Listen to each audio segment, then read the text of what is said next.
நான் மட்டும்தான் உனக்கு எல்லாமே. அத முதல்ல உன் நினைப்புல வை. அவன் ஒரு லாயர், அவ்வளவுதான். அவன் இல்லனா 1000 பேர் இருக்காங்க. தேடினா எல்லாமே கிடைக்கும் சக்தி, இந்த வேலனை தவிர. உனக்கு வேலை மட்டும்தான், இந்த வேலை ஒருத்தன்தான். ஆமா தெரியும். நீ இதெல்லாம் சொல்லணுமா வேலா? அவர் ஒரு லாயர் தானே, விடு. போதுமா? உள்ள வா. ஏய், என்ன கோச்சுக்கிறியா? நான் ஒன்னும் நிஜமாலாம் அவனை அடிக்க போல. எனக்கு வெளியே வேற வேலை இருக்கு, சாவியை கொடு. குடுங்கறல்ல. எங்க வேலா?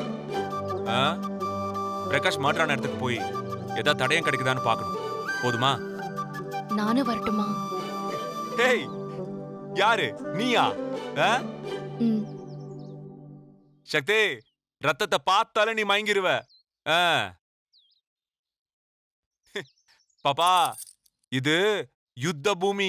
சும்மா ஒதுங்கி நின்னு வேடிக்கை மட்டும் பாரு. நீ போய் சாப்பிட்டு ரெஸ்ட் எடு, நான் கிளம்புறேன்.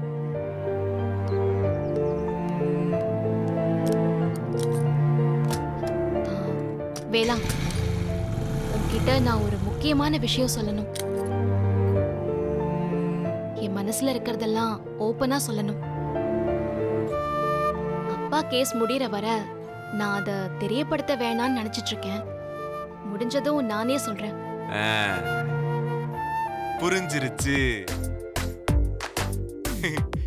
எனக்கு நல்லா புரிஞ்சிருச்சு.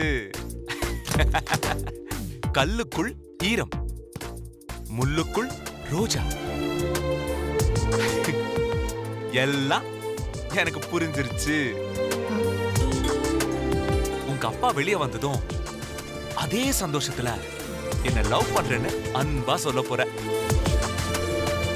இந்த ஃப்ரெண்ட்ஷிப்போட அடுத்த கட்டம் அதுதானே? அதானே?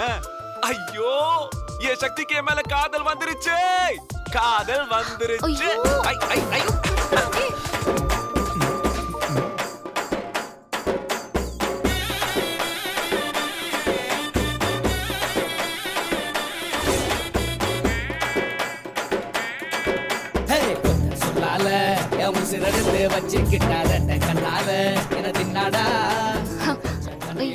அதெல்லாம் இல்ல. அதேதான்.